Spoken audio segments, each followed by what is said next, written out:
Estás en Relatos de Ultratumba Radio.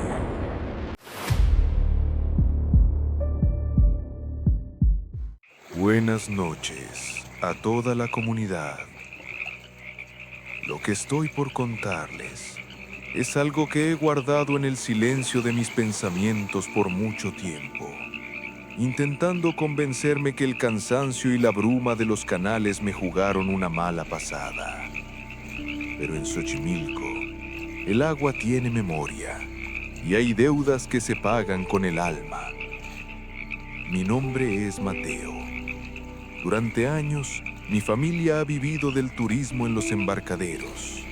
Para muchos, Xochimilco es un lugar de fiesta, de mariachis y trajineras de colores. Pero para nosotros, los que nacimos entre las chinampas, el canal tiene un rostro muy distinto cuando el sol se oculta tras los volcanes. Aquella noche de octubre, el frío calaba hasta los huesos. Me había quedado trabajando hasta tarde porque un grupo de extranjeros me pagó bien para llevarlos a las zonas más profundas del canal. Cuando finalmente los dejé en el embarcadero principal, el reloj marcaba casi la medianoche. La neblina era tan espesa que apenas podía ver la punta de mi propia trajinera. Comencé el regreso hacia mi casa solo, empujando el remo contra el lecho lodoso. El silencio en Xochimilco a esa hora es absoluto, un silencio que pesa. Solo se escuchaba el suave chapoteo del agua y el croar lejano de algunas ranas. Sin embargo, poco después de pasar el puente de Cuemanco, algo cambió. Un sonido extraño comenzó a filtrarse entre la bruma. No era el viento, era un goteo constante. Loc, loc, loc. Al principio pensé que era una filtración en la madera de la trajinera, pero cuando bajé la linterna para revisar, el suelo estaba seco. El sonido venía de arriba, como si estuviera lloviendo solo sobre mi cabeza, aunque el cielo estaba despejado. Fue entonces cuando escuché el primer lamento. No fue el grito desgarrador que todos cuentan en las leyendas. Fue un sollozo ahogado, un llanto lleno de burbujas, como si alguien estuviera llorando bajo el agua. Se sentía cerca, justo detrás de los matorrales de las orillas. Me detuve en seco, con el corazón martilleando contra mis rodillas. ¿Hola?, pregunté, mi voz temblando en la oscuridad. ¿Hay alguien ahí? ¿Necesita ayuda? Nadie respondió. Pero el goteo se volvió más intenso. Bloc, bloc, bloc. Y con él, un olor que nunca olvidaré. El aroma a lodo estancado, a flores muertas y a algo más, algo antiguo y podrido. Para cortar camino, decidí pasar cerca de la isla de las muñecas. En el día es un lugar que causa escalofríos, pero de noche es el mismísimo infierno. Mientras deslizaba la trajinera cerca de la orilla de la isla, apunté mi linterna hacia los árboles. Cientos de ojos de plástico, sucios y vacíos, brillaron bajo la luz. Aquí es donde juro que no fue mi imaginación. Al pasar con la muñeca más grande, la que cuelga cerca del pequeño muelle de madera, vi como su cabeza giraba lentamente. No fue el viento, la muñeca me siguió con la mirada. Pero no estaba sola. Detrás de ella, entre la oscuridad de los sauces, vi una silueta blanca, una mujer, alta, con un vestido que parecía estar hecho de la misma niebla que nos rodeaba. No tenía rostro, o al menos la bruma no me permitía verlo, pero sentí su tristeza. Era una angustia tan profunda que me oprimió el pecho, dificultándome respirar. Entonces, la silueta dio un paso hacia el agua y el sonido del goteo se transformó en un grito que pareció nacer del fondo mismo de los canales. ¡Ay! No terminé de escuchar el lamento. Remé con todas las fuerzas que me quedaban, con los músculos ardiendo y el miedo cegándome. Sentía que el agua a mi alrededor se volvía más densa, como si manos invisibles estuvieran intentando frenar mi trajinera. Cuando finalmente llegué al muelle de mi casa, salté a tierra firme sin siquiera amarrar la embarcación. Entré corriendo y cerré la puerta con 3 cerrojos. Mi respiración era errática. Me senté en el suelo de la cocina intentando calmarme, hasta que bajé la mirada sobre mis manos. Estaban manchadas, no de sangre, sino de un lodo negro y espeso, y en el suelo, justo donde yo estaba parado, comenzó a formarse un charco. Miré hacia el techo, pero no había ninguna gotera. El agua brotaba de mis propias ropas, una humedad fría que olía a río y a desesperación. En ese momento, desde el otro lado de la puerta, escuché un rasguño suave, como el de una uña larga sobre la madera, seguido de un susurro húmedo que me heló la sangre. Él no te salvó, él solo te marcó. Esa noche supe que lo que había visto en el canal no era una simple historia para asustar turistas, era un aviso. Y lo peor de todo es que el lamento no venía de afuera, parecía venir de mi propia sangre.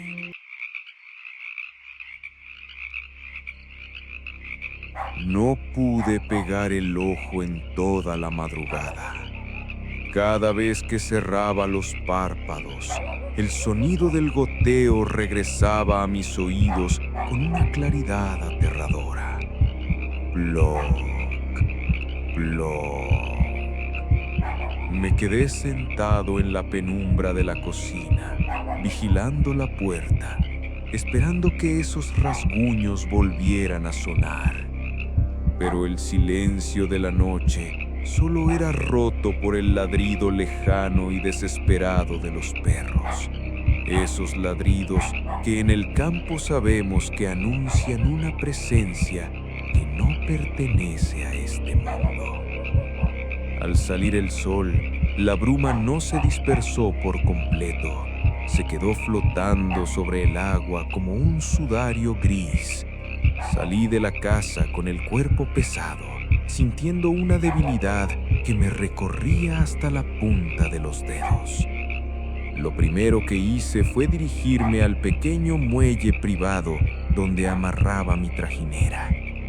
Lo que vi me hizo retroceder un paso, el corazón saltando de nuevo en mi pecho.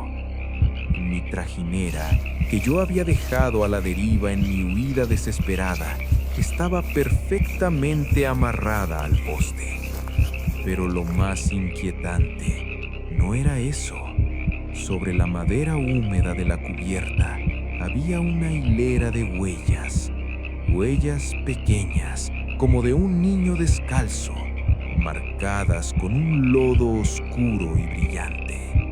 Las huellas salían del borde del agua, recorrían toda la longitud de la trajinera y se detuvieron justo frente al asiento donde yo suelo remar.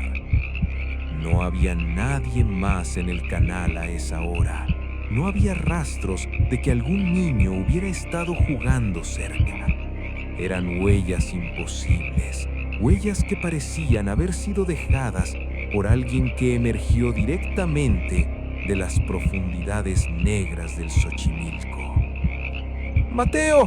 ¡Mateo, ayúdame! El grito de una mujer rompió el silencio de la mañana. Era doña Lupe, una vecina cuya chinampa estaba a unos 100 metros de la mía. Corría por el sendero de tierra, con el rostro desfigurado por el llanto y el cabello revuelto. ¿Qué pasó, doña Lupe?, pregunté acercándome. Santi, mi niño no está, gritaba colapsando en mis brazos. La ventana de su cuarto estaba abierta y hay agua, Mateo. Hay mucha agua en el suelo, pero no ha llovido. Un frío gelado me recorrió la espalda. Recordé el charco en mi cocina, el olor a flores muertas y el goteo. No perdí el tiempo.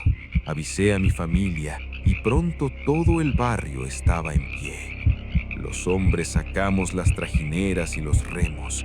comenzando una búsqueda desesperada por los canales. El nombre de Santiago resonaba entre los sauces, rebotando en el agua estancada, pero solo recibíamos como respuesta el eco de nuestras propias voces. Cerca del mediodía me encontré con Don Tacho. Es el remero más viejo del lugar, un hombre que dicen que conoce cada secreto que esconden los canales desde antes de que se construyeran los puentes modernos. Vino hasta mí y después de una larga pausa me dijo con una voz que sonaba como el crujir de las ramas secas: no lo van a encontrar así, muchacho. ¿A qué se refiere, Don Tacho? El niño tiene que estar en alguna parte. Él me miró con sus ojos nublados por las cataratas, pero sentí que podía ver a través de mí hasta ese miedo que yo intentaba ocultar. Ella ha vuelto, susurró. El agua está bajando, los canales se están ensuciando y eso la enfurece. Ella busca lo que el río le arrebató hace siglos, pero esta vez, Mateo, esta vez no solo está buscando, está marcando su territorio. Yo la vi anoche, Don Tacho, confesé, bajando la voz. Vi a una mujer en la isla de las muñecas. Me dejó manchas de lodo en las manos.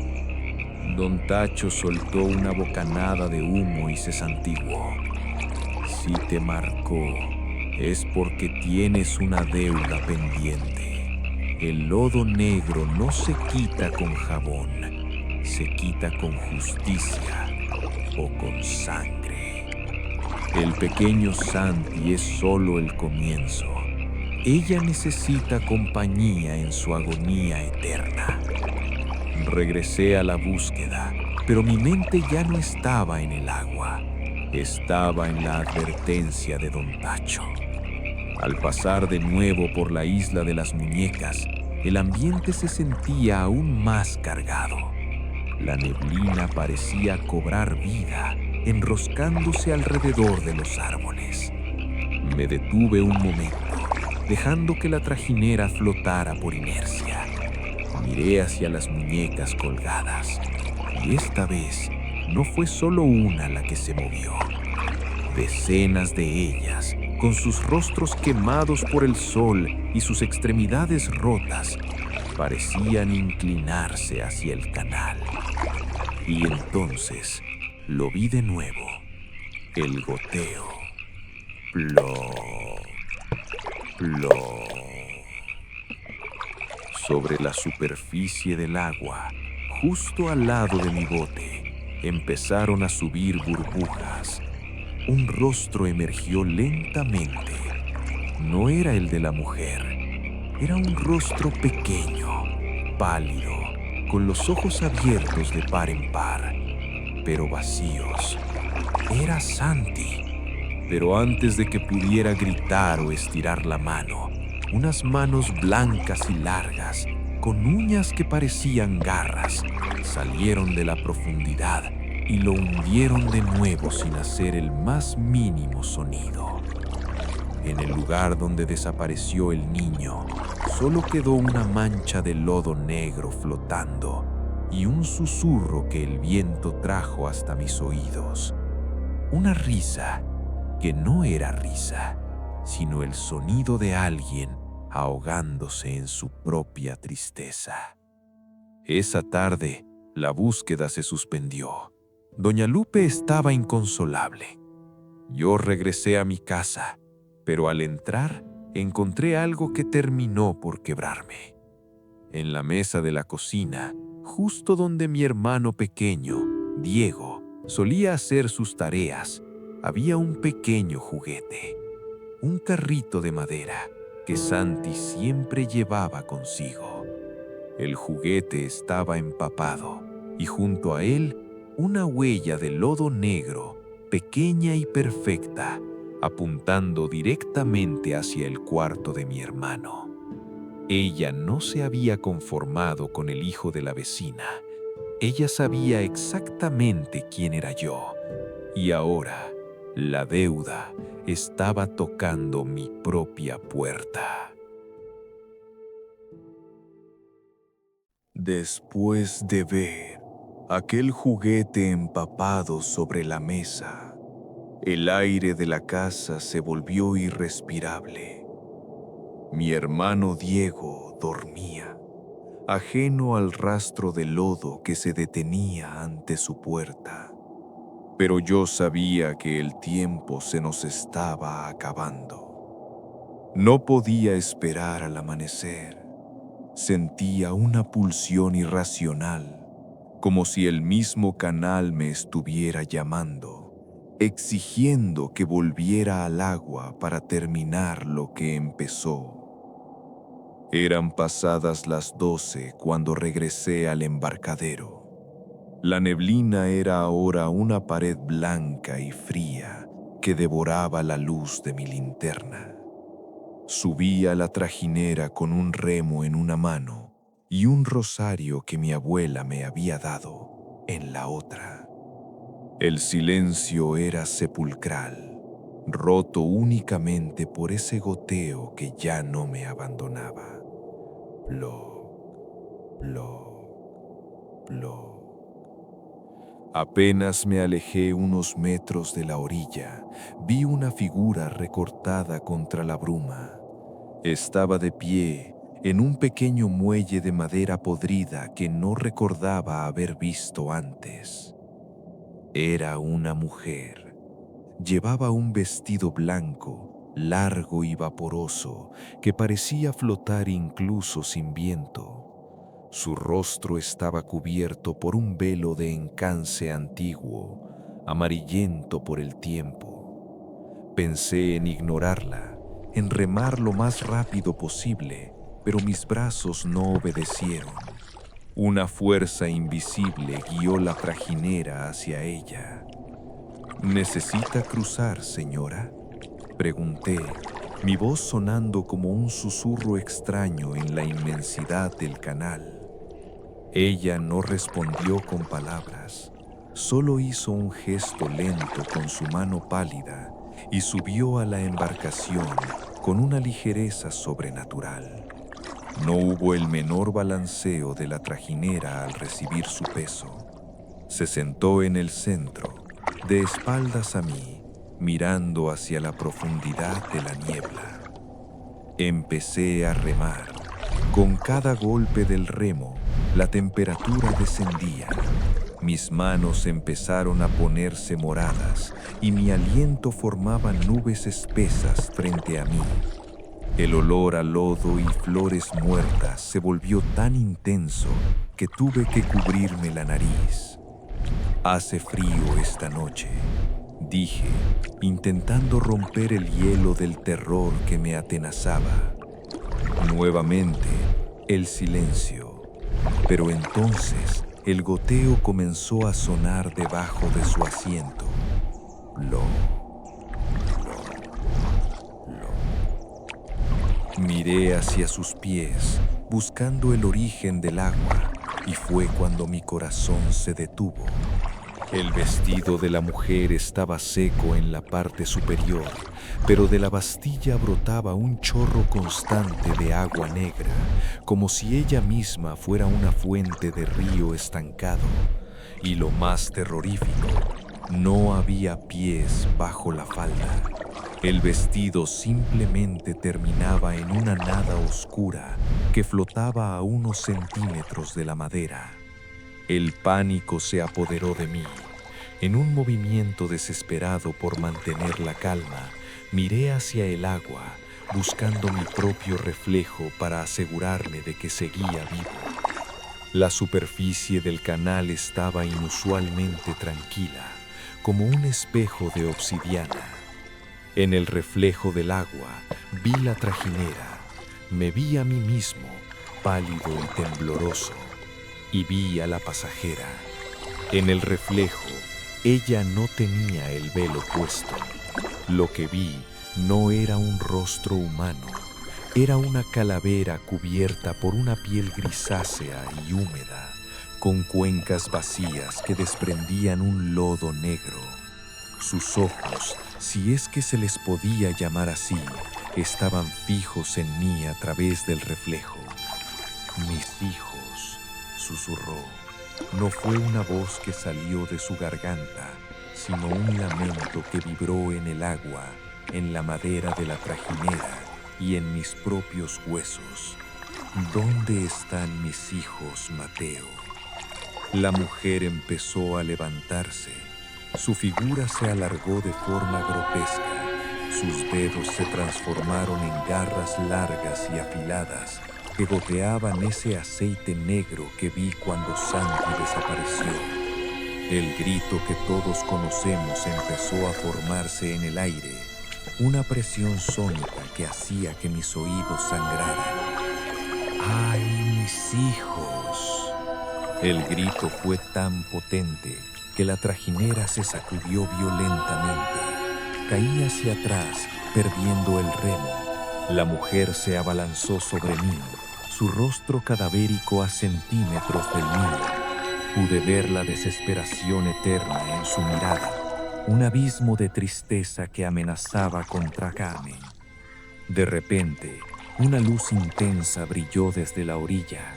Fue un relámpago, o quizás la linterna de alguien buscándome, pero en ese instante de claridad, la mujer se deshizo en 1000 gotas de agua negra, desapareciendo como si nunca hubiera estado allí. Me quedé solo en la oscuridad, jadeando, con la trajinera flotando a la deriva en una zona del canal que no reconocía. Estaba empapado, pero no de agua limpia. Estaba cubierto de ese lodo negro que olía a muerte. Y mientras intentaba recuperar el aliento, escuché un chapoteo suave cerca de la orilla. Miré hacia allá y vi a un niño pequeño, de espaldas, caminando sobre el agua hacia la isla de las muñecas. Llevaba en la mano el carrito de madera de Santi. «Diego», susurré, temiendo lo peor. Pero el niño no era mi hermano. Al girarse, vi que era un niño que había muerto hacía décadas, vistiendo ropas de otra época, y me sonrió con una tristeza infinita antes de hundirse en el lodo. Comprendí entonces que la mujer no buscaba a cualquier niño, buscaba a los que tenían la marca, y yo, al subirla a mi barca, le había dado la llave para entrar definitivamente en mi vida.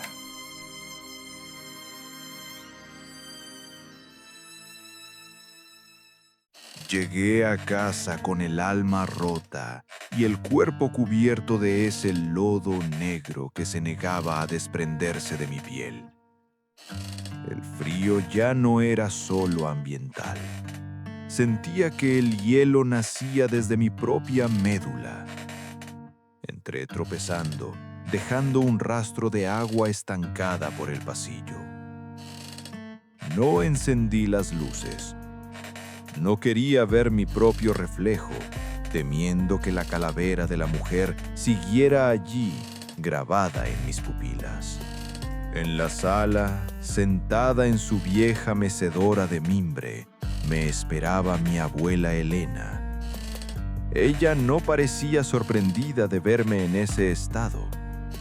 Tenía un rosario entre las manos, pero sus dedos no se movían. Solo sostenía la cruz con una fuerza que hacía que sus nudillos se vieran blancos. «La subiste a tu barca, ¿verdad, Mateo?», preguntó ella, sin mirarme. Su voz era un hilo de seda, frágil pero cargado de una tristeza antigua. «No tuve elección, abuela. Ella tomó el control del remo, se llevó a Santi y ahora busca a Diego. ¿Por qué nosotros? ¿Qué le hicimos nosotros a esa mujer?». Mi abuela suspiró y por fin me miró. Sus ojos, cansados por los años, estaban llenos de lágrimas contenidas. Me hizo una seña para que me sentara a sus pies. El sonido del goteo, ese maldito ploc, ploc, ploc, comenzó a sonar desde el techo de la sala, justo sobre nosotros. No es lo que tú hiciste, hijo mío, es lo que llevamos en la sangre, comenzó a relatar. Hace más de un siglo, cuando Xochimilco todavía era un laberinto de flores y chinampas vírgenes, nuestro antepasado, un hombre llamado Julián, cometió un pecado que la tierra no ha olvidado. El goteo se volvió más rápido, como si el agua estuviera impaciente por escuchar la historia. Julián era un capataz de las tierras altas. Se enamoró de una joven del pueblo, una mujer de belleza legendaria que cuidaba los canales. Tuvieron hijos, pero Julián, ambicioso y cobarde, decidió que ella no era suficiente para su futuro. Se comprometió con la hija de un hacendado rico de la capital. Cuando la mujer se enteró, la locura la consumió. En un acto de desesperación, llevó a los niños al canal, justo donde hoy está la isla de las muñecas, pensando que el agua los protegería de la traición del padre. Pero el agua solo conoce el silencio. Sentí un escalofrío. Julián no solo la abandonó, él fue quien, en una noche de furia, permitió que la tragedia ocurriera para borrar su pasado. Ella no es solo una leyenda, Mateo. Es el cobro de una deuda que Julián dejó abierta. Cada 3 generaciones, la mujer regresa a buscar a los descendientes de aquel que le rompió la vida. Ella no quiere justicia, quiere que nosotros sintamos el mismo vacío, el mismo frío que sintieron sus hijos al hundirse en el fango negro. De repente, un viento helado recorrió la casa. Las ventanas vibraron con tal fuerza que pensamos que estallarían. El olor al lodo podrido inundó la habitación y el goteo se transformó en un chorro de agua que empezó a caer desde las vigas de madera. ¡Ay, mis hijos!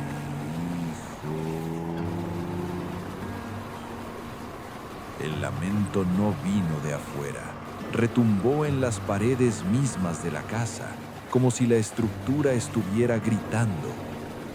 Diego, mi hermanito, se despertó gritando desde su cuarto. Corrí hacia él, pero la puerta estaba trabada, no por un cerrojo, sino por una capa de lodo negro que se extendía rápidamente, sellando la entrada como si fuera cemento fresco. «Diego, abre la puerta», grité golpeando la madera con desesperación. Desde el otro lado, escuché la voz de mi hermano, pero no sonaba normal. Estaba en trance. «Ella está aquí, Mateo», decía con una calma que me heló la sangre. «Dice que el agua es dulce. Dice que mis hermanos me están esperando en la isla de las muñecas». «No la escuches, Diego». Mi abuela se acercó con el rosario en alto, pero un golpe invisible la lanzó contra la pared. El lodo negro comenzó a filtrarse por debajo de la puerta de Diego, formando un charco que se movía hacia mis pies, buscando marcarme de nuevo. Miré a mi abuela, quien apenas podía levantarse. «Solo hay una forma de detenerla, Mateo», dijo ella con un hilo de voz. «Ella no se irá hasta que el linaje de Julián le entregue algo que valga más que la vida misma. Tienes que ir a la zona más profunda, donde la primera traición ocurrió. Tienes que enfrentarla antes de que el sol salga, o Diego se convertirá en un muñeco más en esa isla maldita».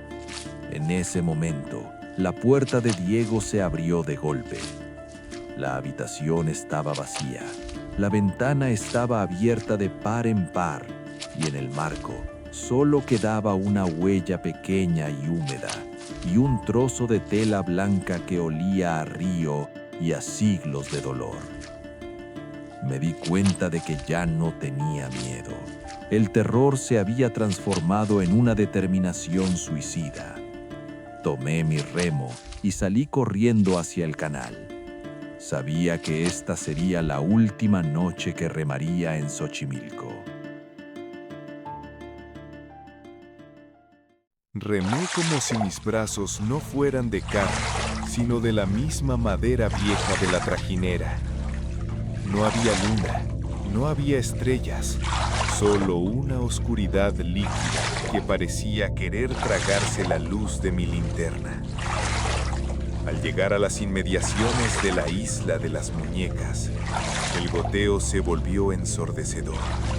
Ya no era un ploc, ploc, ploc. Era el sonido de 1000 llantos cayendo sobre el agua.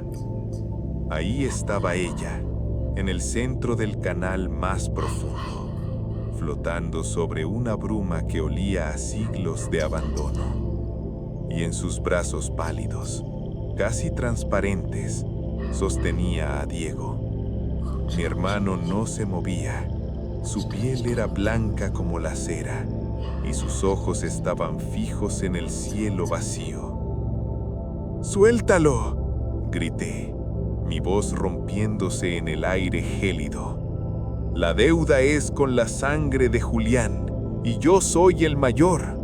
Tómame a mí, pero deja al niño. La loyona giró su cabeza. El velo se agitó, revelando por un segundo esas cuencas vacías de donde brotaba el lodo negro.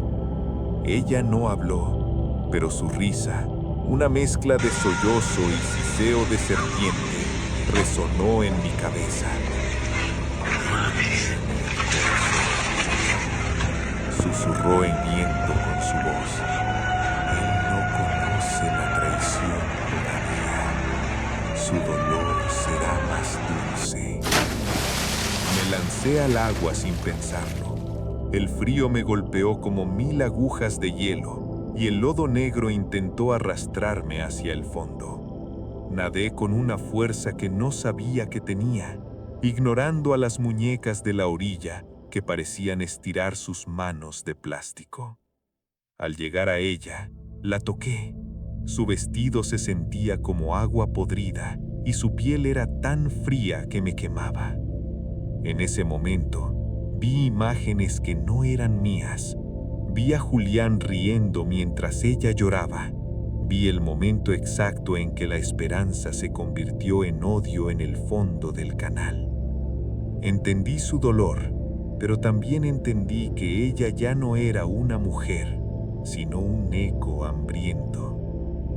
«Toma mi voz», le dije, agarrando a Diego con una mano y tocando el pecho de la aparición con la otra. «Toma mis memorias, toma mi capacidad de amar este canal. Quédate con mi sombra, pero deja que el linaje continúe con él».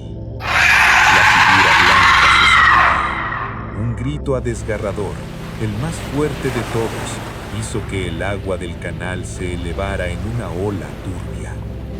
Sentí que algo se desprendía de mi pecho, un calor que me abandonaba para siempre. El lodo negro me cubrió por completo y por un instante el mundo se apagó.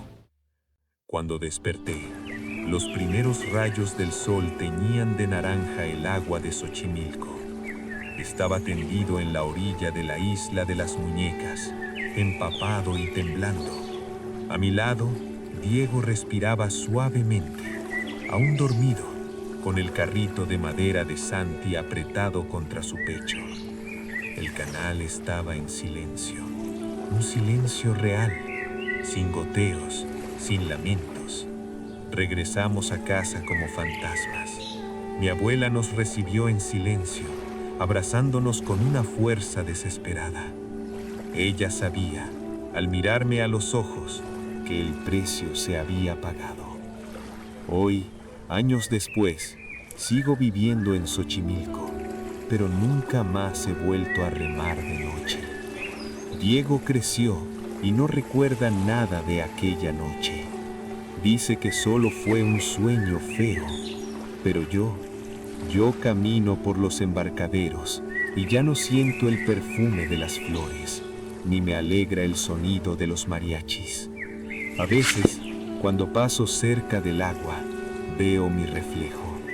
Mi sombra es más pálida que la de los demás y mis ojos han perdido ese brillo que tienen los que aún poseen su alma completa. Y aunque el goteo ha cesado, sé que ella sigue allí, esperando en la profundidad, porque Xochimilco nunca olvida una traición.